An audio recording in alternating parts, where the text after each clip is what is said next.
Bonjour à toutes et à tous et merci de votre fidélité. Ils font le buzz, ils font la une, ils font signe, on les like, on les suit presque aveuglément. Et au milieu de ce flot de paroles, d'images, l'Évangile, la parole de Dieu, trace son chemin sans rencontrer le même élan d'adhésion. Peut-être parce qu'il ne s'adresse pas à nos seules émotions, à nos affects. Naturellement, on voudrait des signes comme des preuves, des coups d'éclat qui nous empêcheraient de penser.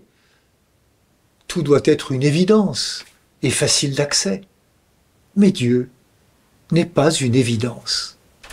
Il se laisse trouver.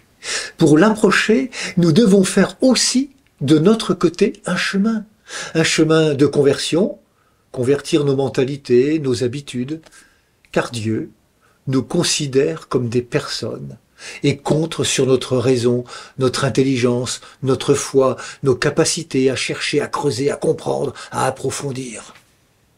Dieu veut entrer en relation avec chacune et chacun en vérité.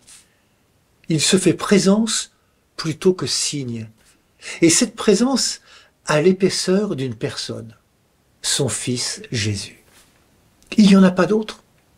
Si Jonas, que Jésus évoque dans l'Évangile, a passé 3 jours dans le ventre du poisson, Jésus, quant à lui, est resté 3 jours dans le néant de la mort avant de ressusciter. Et le voilà, le signe, l'unique signe.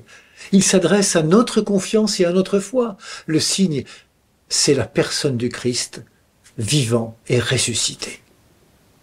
C'est dans la foi que nous verrons, c'est dans la foi que nous entendrons.